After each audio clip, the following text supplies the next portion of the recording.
for the next general election.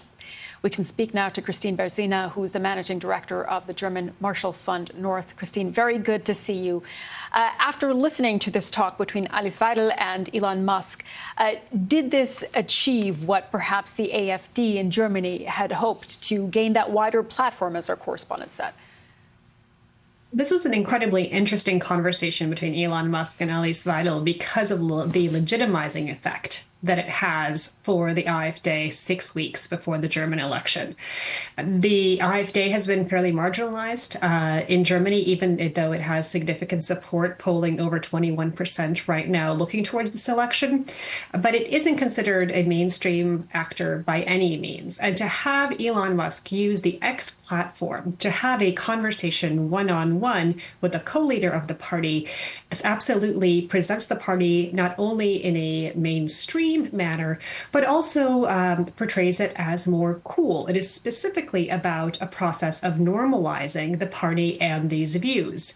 And the kind of conversation that happened between Musk and Weidel, which was an admiration-filled back and forth, with also Weidel asking Musk many questions that seemed to be almost fans engaging with each other in this way on such wide-ranging topics such as how to get to Mars, that it really would put both parties, both Musk and Weidel, in a very warm, glowing light. In the pre-election moment, this is concerning, and it's also concerning because of the role Musk plays, not only as a wealthy entrepreneur, not only as the owner of X, this major media platform, but because of the role that he is set to play in the incoming Trump administration. And it's very hard to tell where the line between Musk as an individual and Musk as a representative of the U.S. government will be.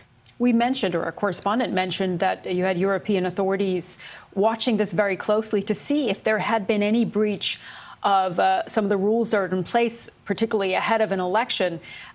What has been found so far, or what is your sense?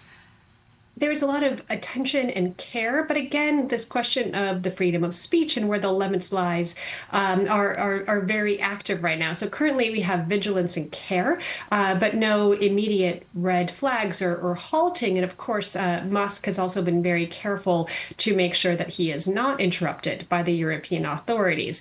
There is a concern over foreign interference in an election process, and there's also a question of political grace. And in the very least, the kind of political grace that is missing by speaking so aggressively in favor of the AfD against Starmer in a very hot political climate in Europe is certainly non-traditional, and by many seems incredibly inappropriate. So tell us a bit more about how the quote-unquote mainstream parties, so the governing parties in the coalition in Berlin and the opposition CDU, how they are reacting to all of this, if they see this as a platform for the far right.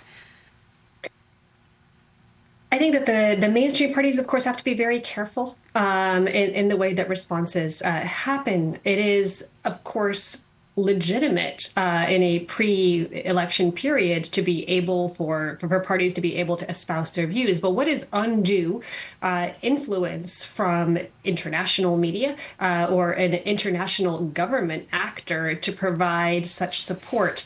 And again, the moment here about whether Musk in this situation is behaving as an individual, as a media company owner, or when we're talking about less than 2 weeks until the inauguration of Donald Trump, a representative of the U.S. government, is starting to be tricky. And when Weidel was asking specifically about foreign policy questions, such as the war in Ukraine, Musk was very careful to deflect and to not present himself as a government representative.